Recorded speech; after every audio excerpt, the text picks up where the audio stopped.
On January 15th, 1989, the World Wrestling Federation came to the summit in Houston, Texas for the second annual Royal Rumble. This is the story. Royal Rumble.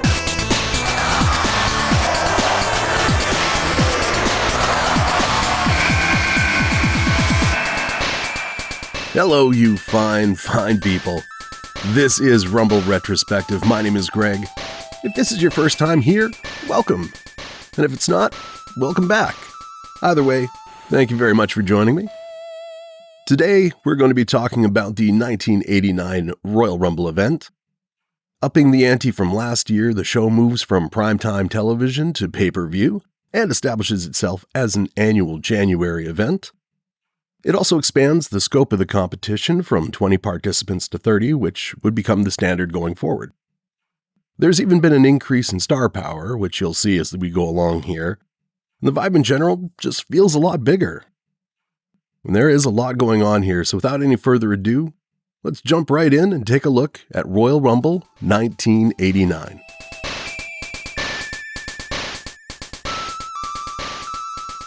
Now, unlike last year, there were a number of stories that were relevant coming into the Rumble this time around.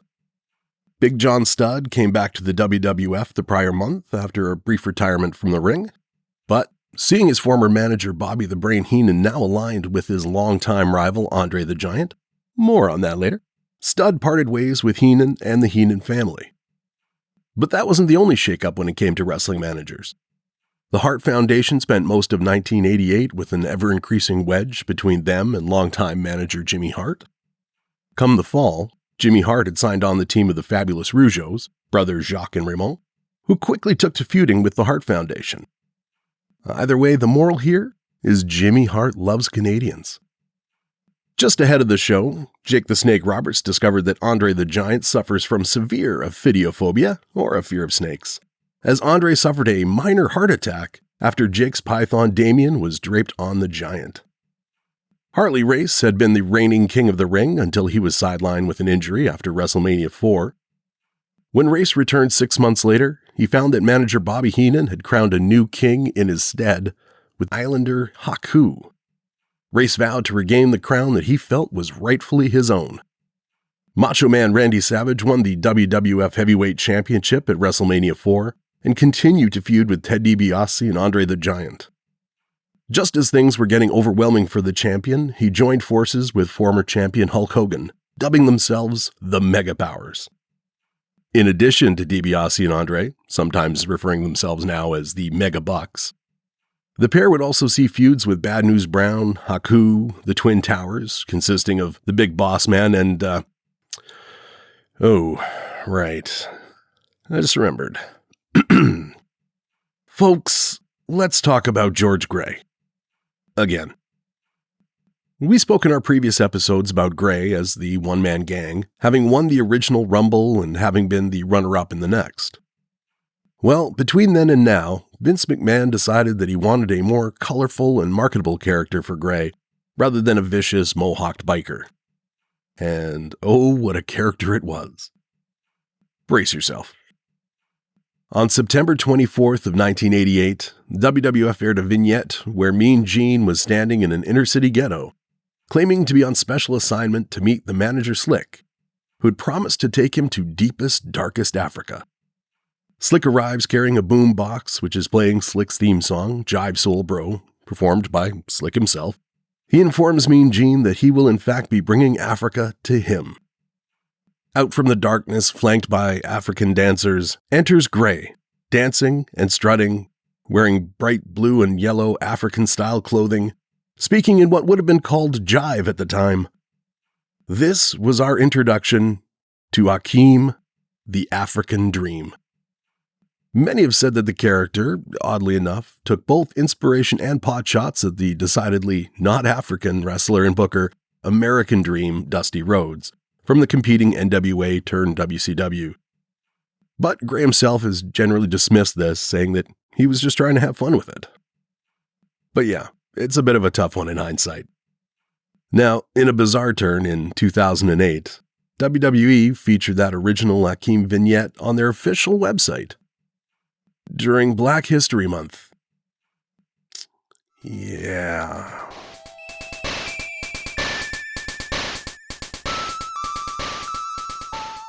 Now, onto the show itself. And for the first time, we have dark matches. For those who don't know what that means, a dark match is an untelevised warm-up match to help hype up the live crowd. As such, they're not on the home video versions of the show. But Jim Powers, who main evented the previous show, defeated Barry Horowitz. And Sam Houston, who participated in the Rumble last year, defeated Steve Lombardi. Side note, I am a bit baffled that a babyface named Houston wouldn't be in the main card for a show that is actually in Houston. And Jim Houston did get quite a big reaction from last year's Rumble, so I don't know. Your legendary commentary team of Gorilla Monsoon and Jesse the Body Ventura opened the night in front of a crowd of approximately 19,000 people.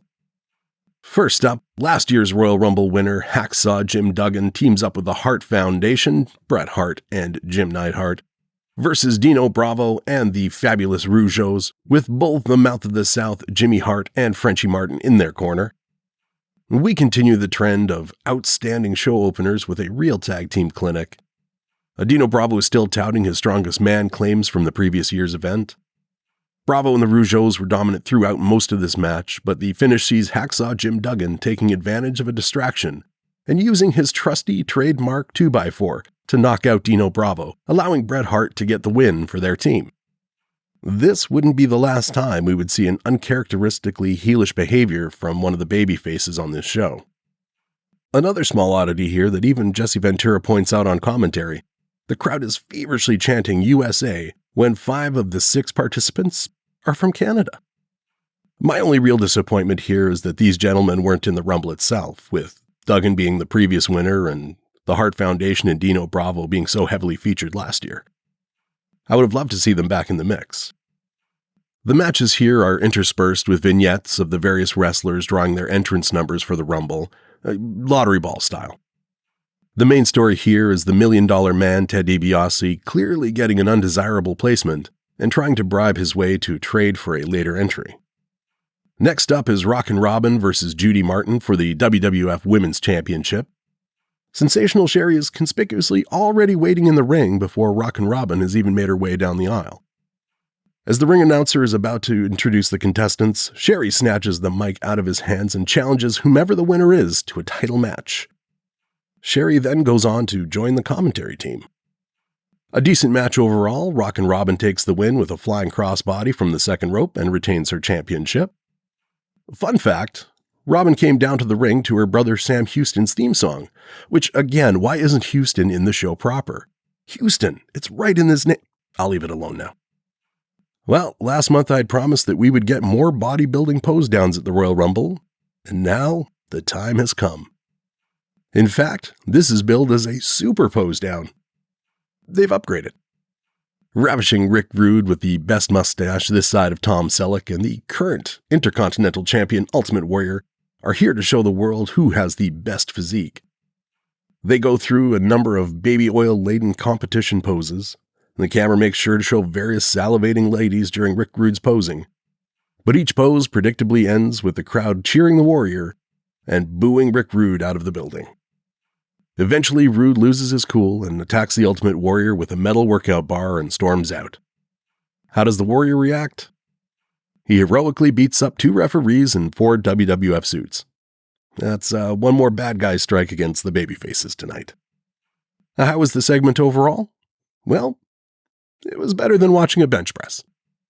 Haku and Harley Race face off over the moniker of King. One interesting thing here is that both men are currently managed by Bobby the Brain Heenan, so he's at ringside cheering both of them on. Now, I don't ever want to say anything bad about the late Harley Race. The man is a true legend that made a lasting impact on the sport that can never be diminished. But, unfortunately, this was not his best outing, and it really pains me to say it. But Race was a 30-year veteran at this point and only a few months removed from multiple abdominal surgeries to repair a hernia and other internal injuries. Not to mention the several major injuries across his career. In addition to that, Race would also note later on that he was struggling from burnout due to the WWF's aggressive travel schedule. Ultimately, this was all visibly affecting his performance tonight. I'm getting ahead of things a bit, but for all of those reasons, this would actually be Harley Race's final match with the WWF. He elected to step away and work somewhere with a lighter schedule.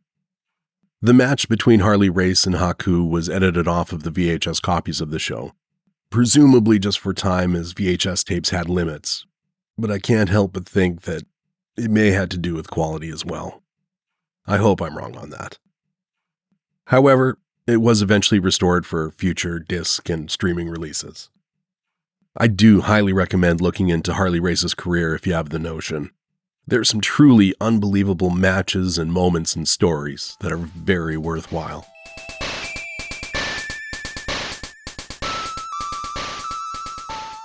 As I mentioned at the start, the Rumble has grown from 20 to 30 participants. We are in the big time now. Here we go.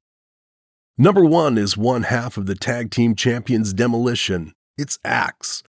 But right behind him at number 2, the same theme music hits, and it's the other half of the Tag Team Champions, Smash.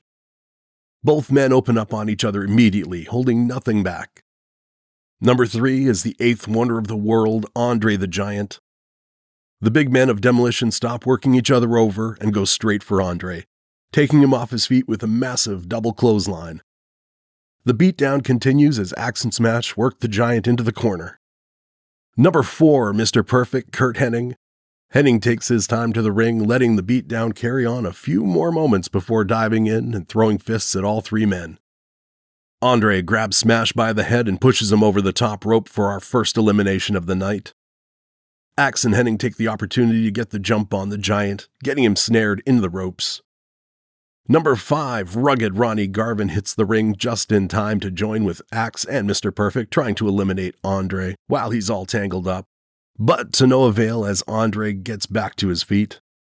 Andre literally sits on Axe while fighting off Garvin and Hennig. Number 6, Greg the Hammer Valentine races to the ring with Jimmy Hart in tow. He immediately joins in with the others trying to get Andre out, but Andre tosses out Ronnie Garvin for our second elimination. Andre continues wearing down the remaining 3 men until number 7, Jake the Snake Roberts, rushes out and fearlessly goes toe-to-toe with Andre the Giant, continuing their recent feud. Brushing off some sturdy punches, Andre grabs Jake Roberts by the throat and starts forcing him head first over the top rope. Behind Andre, Valentine sees an opportunity and winds up a big running forearm off the ropes, intending to shove Andre to the outside, but the Hammer is unable to move the Giant. He tries for it again, but the Giant still isn't moving. The only result is Roberts being able to slide back into the ring. Number 8 is the now bald outlaw Ron Bass. We're informed that this was due to a run-in with Brutus the Barber Beefcake. Once Bass hits the ring, Andre tosses Jake the Snake over the top rope and onto the floor. That makes 3 eliminations in the match so far, all courtesy of Andre the Giant. Andre turns his attention to Greg Valentine when the girls all scream because at number 9, it's one half of the young and up-and-coming Rockers, Shawn Michaels. He goes to work on outlaw Ron Bass. Then Mr. Perfect backdrops the first entrance Axe over the top rope, eliminating him. Number 10 is Bushwhacker Butch. But Butch isn't the story here, no, because Jake the Snake Roberts, clearly having taken his fair loss very well, returns to the ring with Damien's bag and gives us one of the most famous Royal Rumble moments.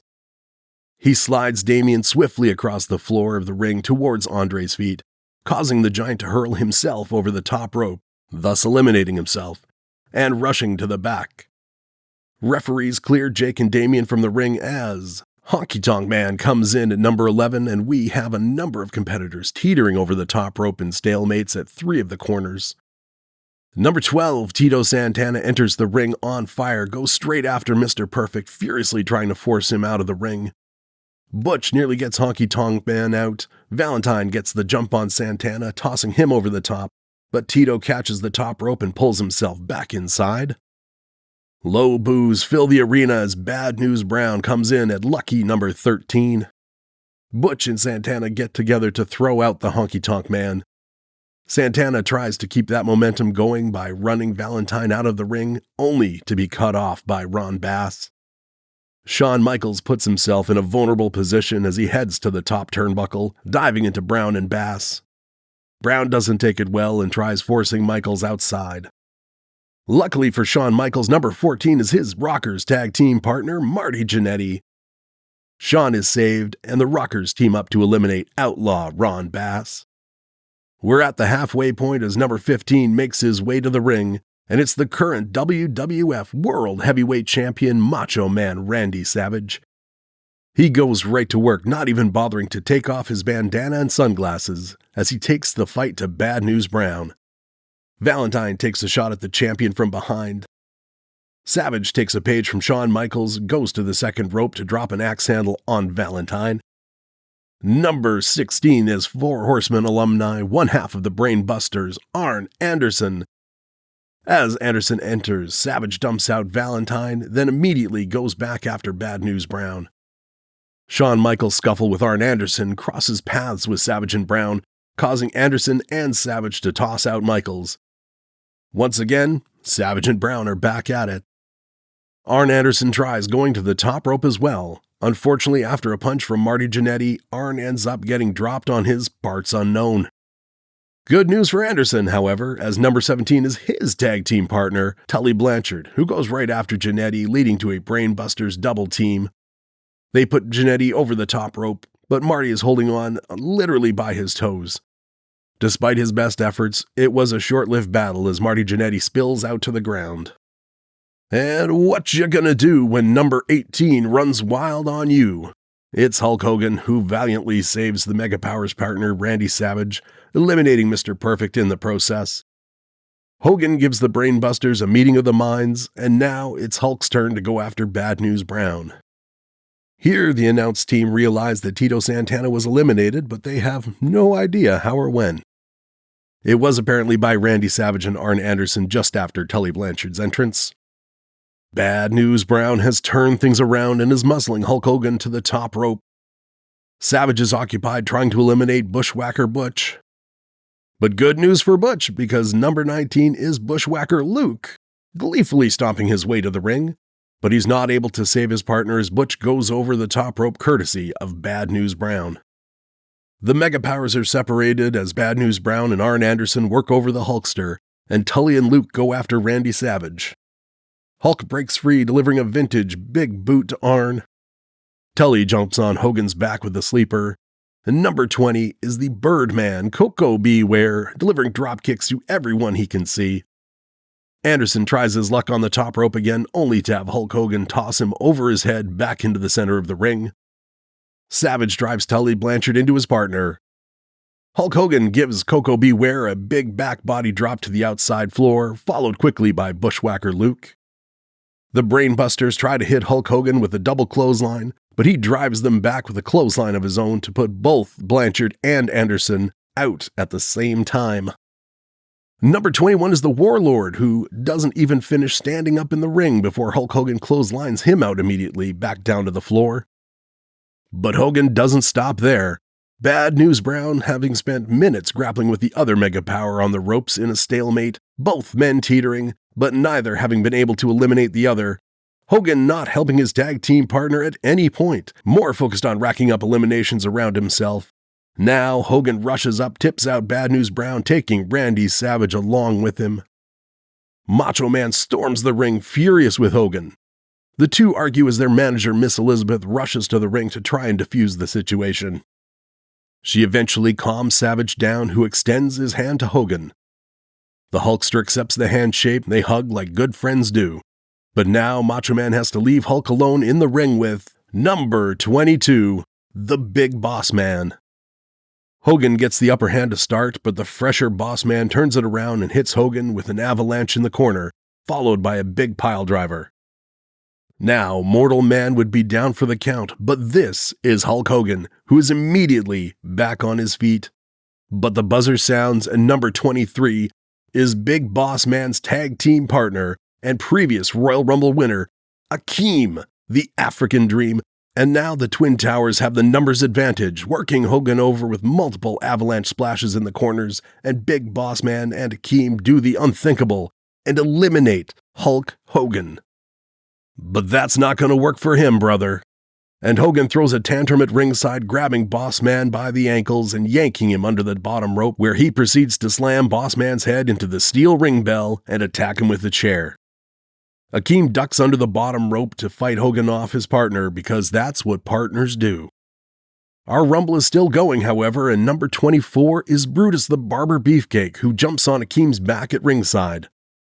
Boss Man, Akeem, and Beefcake work their way back into the ring. Hogan insists that he's going back in, but multiple referees block his way and try and eject him to the back. Back in the ring, the Twin Towers are working over Beefcake. The Big Boss Man rushes into the ring ropes only to have the still tantruming Hogan pull down the top rope, causing the Big Boss Man to tumble over the top rope, where Hogan proceeds to drive Boss Man's head into the metal ring steps, fight with him down the aisle, and then beat him several times with a steel case the rest of the way to the back. Sportsmanship. Back to the ring, Akeem has Brutus clinging to the top rope as number 25 is the Red Rooster, Terry Taylor.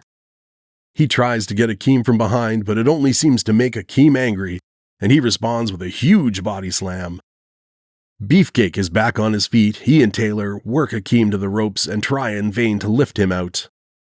Number 26 is the Barbarian, who wildly starts hammering blows on everyone. He turns his focus to Brutus while Akeem gets the better of the Red Rooster. Big John Studd is in at 28 with a slow, confident walk to the ring. As he gets in, he peels Red Rooster off Akeem, and the big men start trading blows. The two prove very evenly matched. Barbarian is holding his own against the smaller Beefcake and Taylor. Number 28 is Hercules, who targets Barbarian, freeing up the Barber and the Red Rooster. Studd scoops Akeem into a bear hug. A huge screaming ovation for number 29, Rick Martel. He tries to get between Akeem and Big John Studd, but Studd promptly shoves Martel away, wanting to keep his battle with Akeem one-on-one. Hercules does seem to be spending a lot of his time standing off on his own. Possibly due to bribery. The $1 Million Man, Ted DiBiase, is all proud smiles as he saunters down to the ring with his bodyguard Virgil in the coveted number 30 spot. That means all the competitors are out, with 8 men remaining. Gorilla Monsoon is quick to point out that unlike other managers tonight, Virgil is staying at ringside. The loophole is suggested to be that he's a bodyguard and not a manager. DiBiase puts out the Red Rooster and turns his attention to Hercules. It looked like he was going to get the better of Hercules, but it gets turned around. Brutus Beefcake jumps Hercules from behind, putting him into a sleeper. Seizing the opportunity, the $1 Million Man eliminates both men with the help of the Barbarian. Ted DiBiase letting the others fight amongst themselves. Martel is lying in the middle of the ring. Barbarian takes a risk, goes to the top turnbuckle, delivering a flying headbutt to Martel. Barbarian runs to the ropes, rebounds, but misses Martel, and Martel hits Barbarian with a drop kick, launching him over the top rope. And we are down to our final 4. Akeem, Big John Studd, Ted DiBiase, and Rick Martel. Martel is fired up after eliminating Barbarian and comes in after Ted DiBiase with a flurry of punches, leaving the $1 Million Man staggered. Studd grabs him and uses his massive size to crush him in the corner. Akeem takes this moment to go after Martel, but Martel hits 2 more signature dropkicks, then tries for a flying crossbody, but is caught mid-air by Akeem and dumped unceremoniously over the top rope, eliminating Martel. Akeem strikes Studd from behind and the two renew their lengthy brawl. The $1 Million Man collects himself and hits Studd with a double axe handle. He then stands out of the way, barking orders at Akeem to pummel Studd and eventually an avalanche splash in the corner. With more encouragement, Akeem goes for a second splash, but mid-charge, Studd pulls $1 Million Man in front of himself. Studd still takes an impact, but the sandwich DiBiase is deflated and falls to the ground. In a moment of confusion, Akeem lets his guard down and Studd clubs him over the top rope with a forearm. Ted DiBiase recovers, realizing that he is now alone in the ring with Big John Studd. The $1 Million Man starts begging Studd, bribing him with money. When it doesn't appear to be working, Ted DiBiase rushes to the second rope to go for another double axe handle, but Studd catches him by the throat and slams him into the ropes. DiBiase goes for a punch but gets blocked, goes for a kick, and Studd catches his foot and counters with a big fist. We get a body slam, a double underhook suplex with huge air, and a gut-wrench suplex finally tosses Ted DiBiase over the top rope. And that should be the end of everything, but Virgil rushes Studd from behind, which didn't impress him one bit. Studd starts hitting Virgil with multiple slams before heaving the technically 31st man out to the floor. And your 1989 Royal Rumble winner is Big John Studd.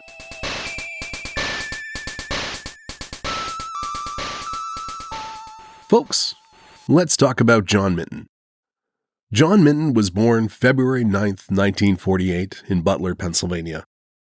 Standing 6'7" tall, he would play basketball through his teenage years up to graduation, and then signed up to the United States Army, where he would serve as a military police officer during the Vietnam War.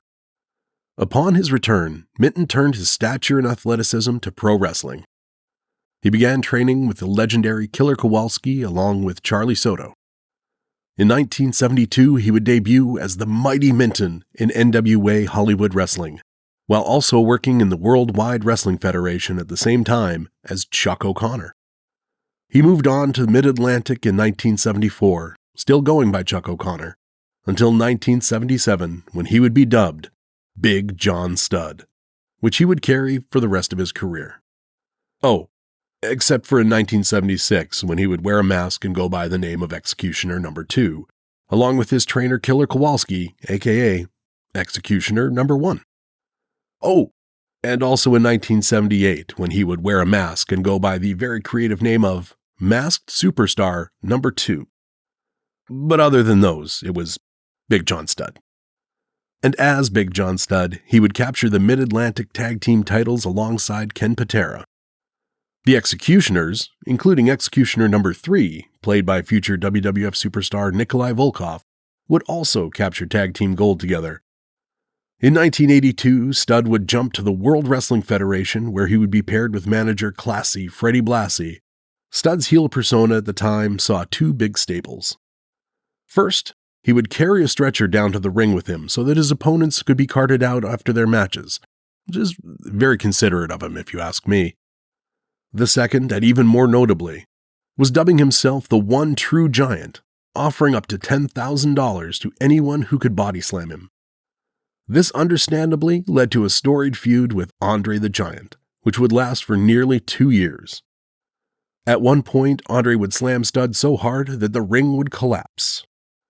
Come 1984, Studd would be put up against new World Heavyweight Champion Hulk Hogan. Hulk Hogan would also slam Studd in the ring.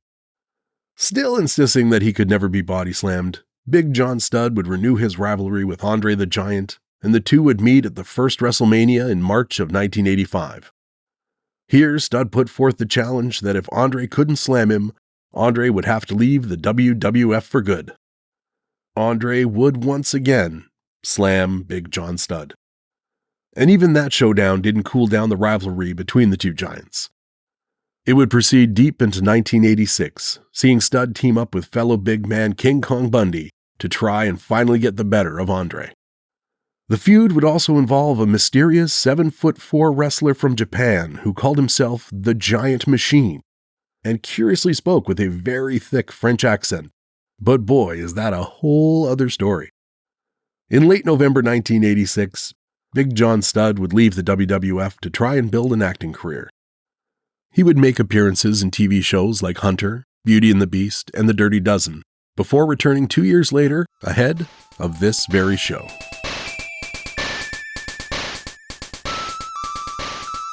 I realize I run the risk of putting words in his mouth here, so apologies if I do. But when I was chatting off-air with Vance Nevada last week in regards to the Rumble, he mentioned the opening face-off between the two members of Demolition as being the big wow moment for him, and I would have to agree. This is really the first moment where we as the audience could really see some of the potential of what this format could offer. And keeping with that, we saw a lot more use of tag teams overall.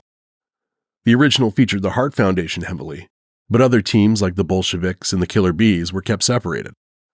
However, when you look at this show featuring Demolition, the Rockers, the Brainbusters, the Twin Towers, the Bushwhackers, and even the Mega Powers, each team had the chance to work together. The match did feel like it had chapters to it.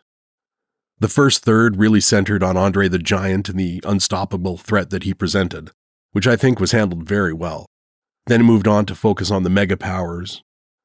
And once the Mega Powers were eliminated, there was, well, the rest. And that was the main issue, I would say. Once all the excitement and drama of the Mega Powers left, the Rumble did fall flat fairly quickly. I think this was clearly designed to try and cement Big John Studd as a top-tier babyface. But even against big villains like Hakeem and DiBiase, the thrill just wasn't there. And when you think of his long-standing feud with Andre the Giant, who was a big part of this Rumble, there was a massive missed opportunity for the now hero Big John Studd to finally score a victory over the Giant. That would have had people talking. But in the end, it was a good show and a good Royal Rumble. Just not a great one.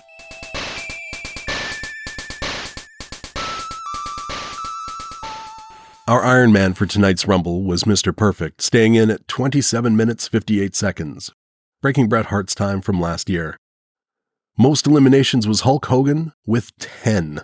Yes, 1/3 of the available competition. Coco Beware set a record for fastest time, being eliminated in a Royal Rumble at 1 minute 8 seconds, only to have the very next entrant, the Warlord, break the record at only 2 seconds. The Warlord would hold this record for a number of years before it would be broken, but we'll talk about that when it happens. So make sure you're subscribed. The Women's Championship match has the distinction of being the last time the title would be defended on pay-per-view for over 4 years. By 1990, Rockin' Robin would leave the WWF, and the title was deactivated due to lack of interest. It wouldn't be restored until a tournament was held in December of 1993, won by Alundra Blaze. Similarly, the WWF Women's Tag Team Championships were deactivated 1 month after this Royal Rumble match on Valentine's Day, 1989. Those would stay dormant until 2019. Legend also has it that the Rick Rude Ultimate Warrior pose down from this show was so well received that it led to Vince McMahon starting his ill-fated World Bodybuilding Federation in late 1990. But that is definitely a whole other story. Big John Studd didn't end up getting any future title shots out of this win.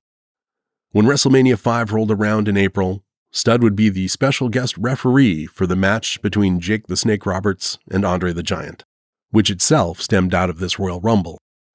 2 months later, he would leave the WWF. For the next few years, Studd would wrestle a few matches on the independent circuit.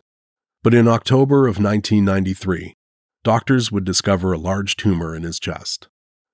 Despite multiple rounds of chemotherapy that initially seemed positive, the cancer had spread aggressively, and on March 20th, 1995, John Minton passed away at the age of 47. However, fast-forwarding to the present, we find that John Studd's son, standing 6'10" himself, is carrying on his father's legacy on the independent circuit as Big Sean Studd.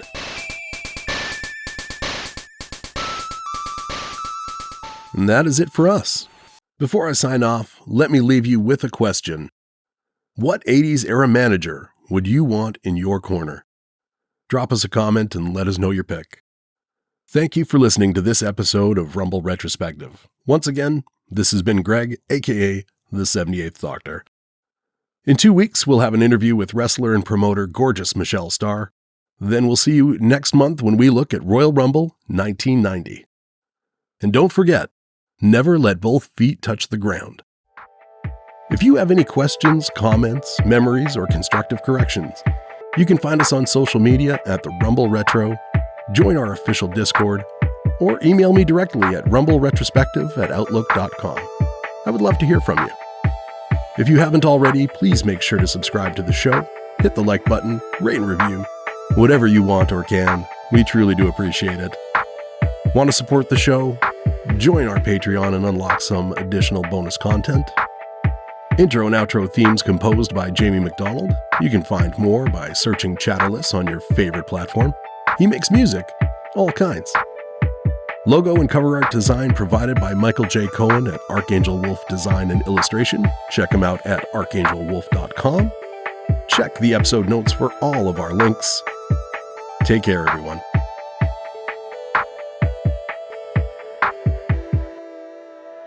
This show is dedicated to Dad and Owen.